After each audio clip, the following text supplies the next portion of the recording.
Deng Xiaoping famously said, "The Middle East has oil, China has rare earths." And it's these minerals that have become a key flashpoint between Trump and China in their trade talks. In response to Trump's 145% tariffs declared back in April, China moved to impose export controls on 7 of these rare earths.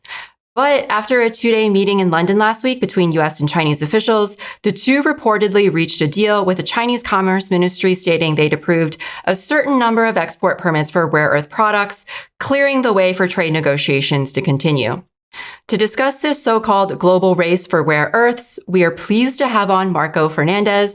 Marco is a geopolitical analyst for Brasil de Fato, an editor of Wenhua Zhonghong International, and a member of the Brazilian chapter of the BRICS Civil Council. Marco, welcome back to the China Report. Thanks a lot, Amanda. Great to be here again. And I like your Cantonese accent speaking Mandarin. Thanks for noticing. Yeah. Well, okay. So rare earths have been kind of dominating the headlines lately. Not only rare earths, but critical minerals just in general, right? So I don't think a lot of people in the US really understand what these are. So maybe can you explain it to us like we're 5? What are critical minerals versus rare earth minerals? Why are they important? And why is so much of Trump's policy, from annexation of Greenland to his wanting to pursue a peace agreement in Ukraine to his trade war with China, why are they all centered around these elements? Well, basically because these elements now are like critical for the whole global economy, especially in the sector of technology, everything around us, or many things around us right now have rare earth or critical minerals, like our cell phones, like the computer we're using now to talk, and the computer that our audience is using to watch us, from EVs to renewable energy devices for solar energy, wind energy, and of course, the military industry. So, basically, the global economy doesn't move without rare earth and critical minerals. But basically, rare earth it's a very technical thing. I'm also not a geologist. I'm just somebody who talks about geopolitics. But there are 17 elements divided between so-called light rare earth and heavy rare earth. For instance, light, it's a very hard to pronounce, especially with my poor English. But neodymium, lanthanum, cerium would be examples of light rare earth. And dysprosium, terbium, and europium would be heavy rare earth. For the critical minerals, actually, it's some materials, some elements that we heard more, like lithium, for instance, which is absolutely critical. This is the story about Elon Musk in Bolivia and the coup d'etat against Evo Morales in 2019, for instance, is all about lithium, but also cobalt, nickel, graphite, gallium, germanium, antimony. So these are all critical minerals that are crucial for the global economy. And you're right when you say that Greenland, it's very important in this situation, and that's why Trump is trying to annexate Greenland. But Greenland is actually the 8th largest reserve of rare earth in the planet. But regarding Ukraine, it's interesting because there was a lot of frenzy about the rare earth deal in Ukraine. But guess what? This is one more of the fake news frenzy from Trump, because according to a Bloomberg specialist, a specialist in mineral commodities, this was published in Bloomberg a couple months ago. There was actually no relevant reserves of rare earth in Ukraine. Ukraine, yes, they have critical minerals, but not rare earth. So this is also about some Trump propaganda and trying to say, oh, we are catching up with China. We're going to annexate Greenland. We're going to get rare earth in Ukraine, but that's not true. But anyway, I think so. This is just for us to understand how critical these elements are, and why, of course, now U.S. is desperate looking for them. Yeah, they're really desperate. The U.S. imports, I read earlier, they import about 90% of our rare earths from China. And we're so dependent on rare earths We're so dependent on China that when they imposed their export controls on these materials in response to Trump's exorbitant tariffs, it created these massive shortages, leading to panic across the defense industry, and it even caused one Ford auto plant to temporarily shut down. So how much do you think this shortage of rare earths due to China's restrictions was a factor in Trump backing down? And, what is the role of these in this trade war? Well, I think it was a major factor for sure, because this is like the weak spot of the United States. One of the weak spots. The United States actually now have many weak spots, but this is one of the major weak spots of U.S. industry. And you know what? It's funny because I moved to China in 2020. And since then, we've been watching closely. I mean, remember Dongsheng? We used to publish the News on China Digest every week, and there was a lot of news about rare earth from time to time. And I remember that moment was already Trump won trade war against China. There was sanctions against Huawei. They put I forgot her name, Meng Zhe. No, I mean the daughter of the Huawei CEO was in jail or at home in Canada, arrested. And every time that things happen, we were there asking us, why China doesn't use its rare earth card? Because if China use it, US has no defense. It's going to be like a major blow. But I mean, for some reason, they didn't. But now they're starting. And I think also this also marks a new stage in the tensions, in the conflicts between US and China, where China now is telling US, look, guys, we know how to harm you. We know which button we need to push to make your life very hard. So I think this is also very interesting that it's happening now, and it's showing that the conflict is really escalating. Yeah. We were talking about this before we started recording, but, everything... the U.S. is so reliant on rare earths. I was reading, that, one fighter jet has 900 pounds of rare earths in it alone. So I'm curious, how, the U.S. does produce some rare earths, but I think even those are sent to China for processing. So can you talk a little bit about how China became so dominant in this particular industry? Well, that's a very good question. So first of all, just one more example of what you said about the military industry. So I think maybe a year or 2 years ago, the RAND Corporation, they published a report on critical minerals. And they realized that from the 37 minerals that the US military industry needs, especially for the high-tech weapons they have, 18 of these 37 are majorly controlled by China, the mining or especially the refining. So basically, when there's some people in US wanting to wage a war against China, but US cannot make a war against China without Chinese products. And this is almost ironic, I would say. But going back to your question, how China did that? Well, in one word, I would say socialism. But let's try to explain a little bit more. So since Deng Xiaoping in 1992 realized that, okay, as you said at the beginning, the Middle East has oil, we have rare earth. China has around 35 to 40% of the global reserves of rare earth. So China started to invest heavily in this industry. And of course, when China takes a decision like that, when CPC takes a decision like that, it takes a lot of planning, of a strategic planning.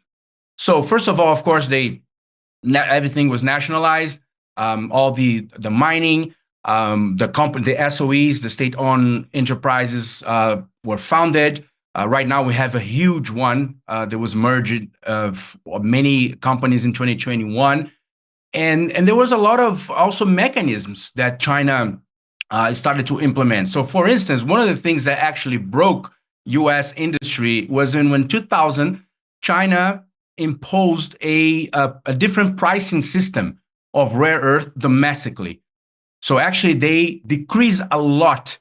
The prices of rare earth plunged domestically in China, which means that there was no more competition possible from companies outside of China. They also, of course, invested a lot in research, how to improve the efficiency of the mining until the last product. For instance, there's an interesting data from 1950 to 2018, US produced 10,000 patents around rare earth. China, in the same period, produced 50,000 patents on rare earth. I mean, there was a huge investment. And of course, China, at some point, China also started to integrate the rare earth industry with the strategic industries, high-tech, military, EVs. So China started to integrate both industries in the supply chain, of course, making more efficient and making also the price decrease. So there was decades of planning until China become a dominant power in rare earth. And just one last data. So in 1990, China was responsible for 27% of the production of rare earth in a planet, and US was 38%. So in 1995, 5-year plan, China already had 60% against 28% of US. And finally, in 2000, China reached 87%, and US actually decreased or plunged to 6%. So I think this gives us like a general idea of how China succeeded so well in such a critical industry. Yeah, I think it's worth pointing out that like rare earths, it's a little bit of a misnomer because they're not actually rare. They're like quite abundant in the Earth's crust. It's just that China has the expertise and the technology to be able, the processing of it is extremely complicated. And China just happens to have the expertise and the technology to do this kind of complicated processing, which is the result of, as you said, decades of central and government planning and investment in this particular industry. Well, yeah, absolutely. Yeah, it's funny. Rare earth, I mean, they're not rare and they're not earth. We call it rare. And actually, China did this not only with rare earth, they also did similar strategy with all the critical minerals. And that's why China is a dominant power in terms of refining of other critical minerals, the ones that we already talked about it at the beginning. And of course, this gives us China a huge advantage in terms of the high-tech industry, the military industry, the EVs. It's not by chance that China dominates the market of EVs now, despite of Elon Musk's jokes 10 years ago against BYD. Now he's paying the price of his arrogance, of course. But of course, this puts China and also gives China a huge lever against adversaries. And right now we're watching this, how much this was a critical card for making US stepping back, or Trump steps back from the attacks on the tariffs.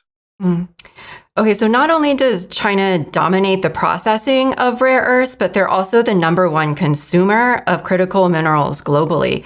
So they consume what they mine, and they also process and import. They process these, and they also import these elements from other countries as well, because other countries they mine rare earths. So how dependent is the global economy on China's mining and production of these minerals, as well as like the importation of these minerals? And for other countries that export to China, can you talk about how they've managed to negotiate? Yeah, of course. I mean, as I was saying, so China totally dominates the refining of rare earth and the critical minerals. Just to give some data, China refines around 85% of the rare earth, around 95% of the gallium, which is critical for instance, like high-end semiconductors, chips. For lithium, for instance, between 60 and 70% of the lithium in the planet is refined by China. And for the cobalt, from 65 to 75%. So, of course, countries of the global south, where the majority of the reserves of these critical minerals are also dependent on China for the processing. And of course, China, because I mean, their companies are huge and they're making a lot of money with this. They were also able in the last decades to also buy a lot of mines for instance, in Africa, in Latin America, or in Asia. And this gives more advantage to China, which I would say, from the perspective of the global South, that's not an ideal situation. Of course, it's important. For China, it's critical, and now China can challenge US because of that. But for a country in Africa or for a country in South America right now, sometimes it's not the best situation, because let me give you one example. Most of the countries right now, they export to China these critical minerals or rare earth, but for a very low price, because usually what they do is to export raw minerals, right? Raw lithium, raw gallium, or raw rare earth. So, they don't get a good price. And of course, China processes this and sells it back for some of these countries. But there was interesting examples in the last years of some initiatives from some global South countries that made some difference in the relationship with China. I'll give you two examples. First, I think the major one is Indonesia. Indonesia is the largest reserve of nickel in the planet. And nickel is also a super, super critical mineral used also in many electronics and military devices, etc. So in 2020, the President Jokowi from Indonesia, he made one critical measure. He banned the exports of raw nickel. So what China had to do, what the Chinese companies had to do, they had to sit and negotiate with President Jokowi, with Indonesia. And in the negotiations, what Indonesia said to China, say, look, we know how critical is our nickel reserves for China, and this is very important for the whole economy, global economy, but we want a better deal. So why you guys, instead of buying our raw nickel, you guys don't come here and install factories in Indonesia with Indonesian companies making joint ventures, and you process the nickel here and then you export to China. Well, the Chinese company said, okay, I think you're right. We are making a lot of money. We can make a better deal with you guys. So what China did, basically China invested more than $30 billion in two mega complexes for processing nickel in Indonesia. And guess what? The income of the Indonesia state in 2 years, from 2020 to 2022, increased from $3 to $32 billion in just 2 years. I don't have the more recent data, but I have from 2022. And of course, so this was much better for Indonesia. There's a lot of issues still in terms of transfer of technology, which I think has to make some progress.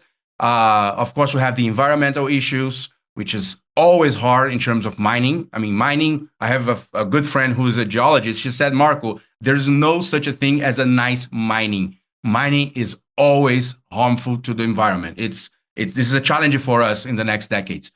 But anyway, China showed with this example that, okay, they are willing to negotiate. They know that they have a huge advantage right now regarding the other countries. The same happening in Zimbabwe. Zimbabwe has a big lithium reserve.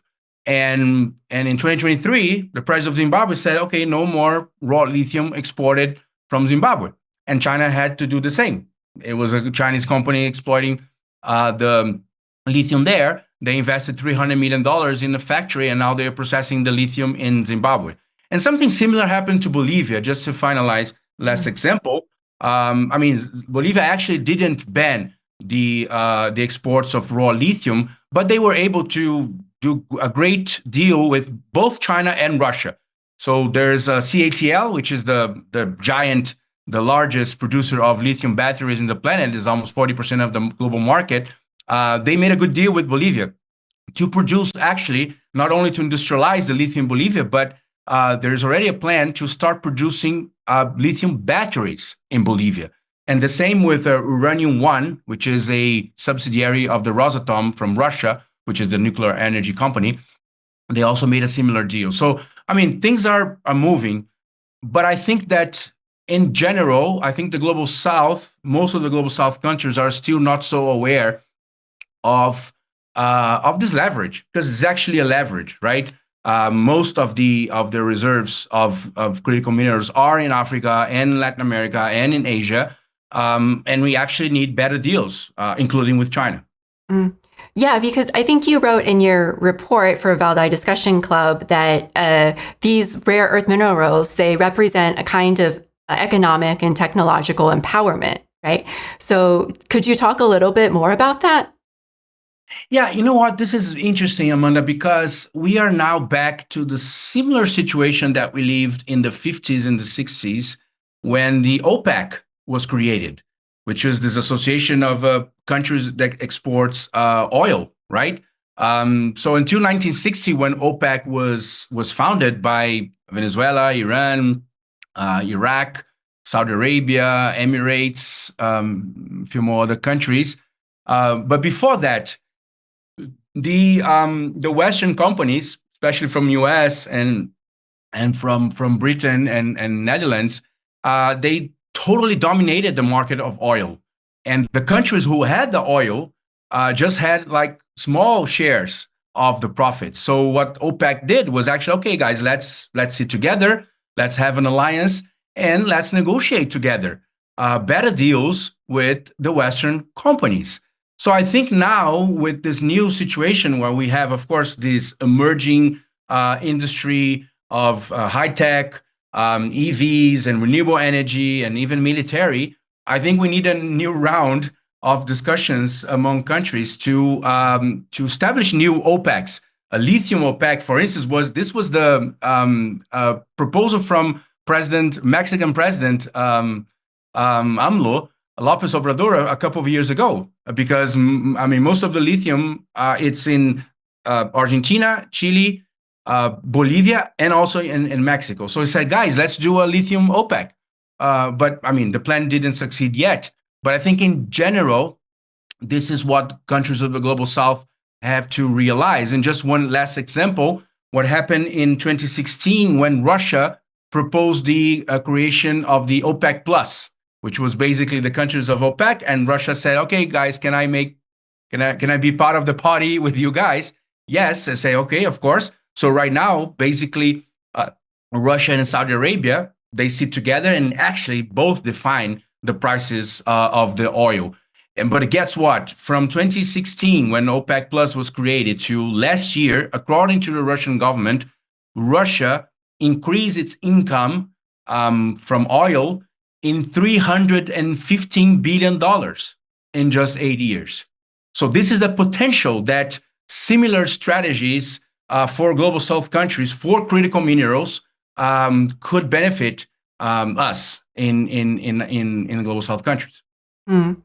Well, speaking on negotiations and room for global South countries to do that, there's been this intense global competition for these rare earths, leading to what a lot of analysts call a global rare earth war, where control of these strategic minerals has become a kind of linchpin of geopolitical strategy, as exemplified by Trump. So, you follow BRICS, you're in the BRICS Civil Council. Do you see BRICS as an economic bloc providing an alternative model to that? And how can developing countries work within the BRICS framework to serve their collective strategic interests with regard to these critical minerals and rare earths? That's a great question, Amanda, because I think this is one of the major strategic discussions that BRICS is still lacking to do. And since we're talking about the critical minerals and rare earth, I mean, it's a very interesting situation that, the 5 largest reserves of rare earth in the planet are all BRICS countries. Number 1 is China. Number 2 is the new BRICS on the block, Vietnam, just joined last week.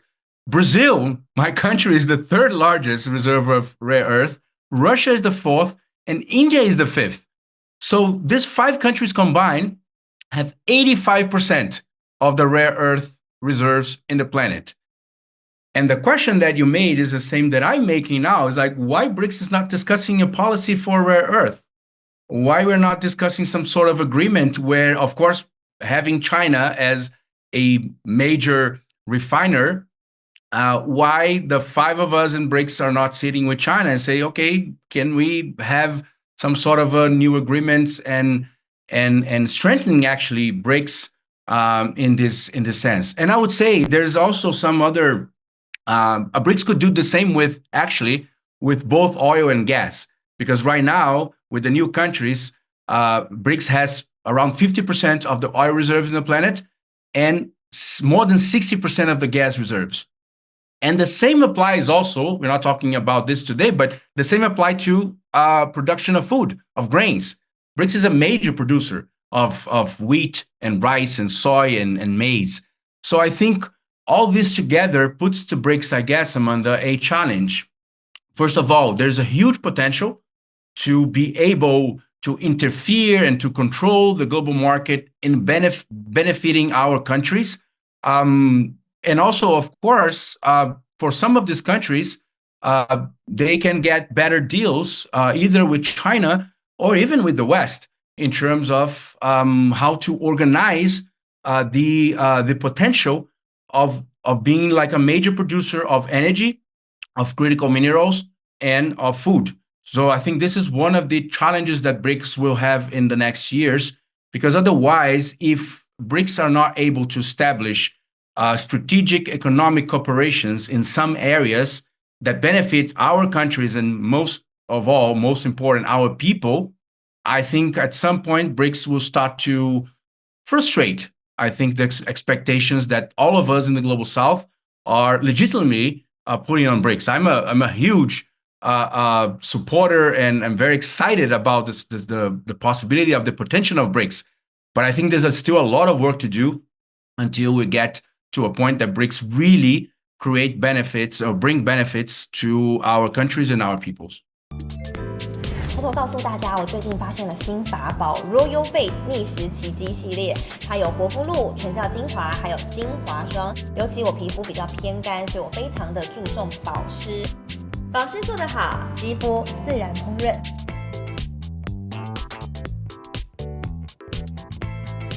提亮肤色更年轻，抚平皱纹超有感，而且气色变好。用心保养，每天都更美一点。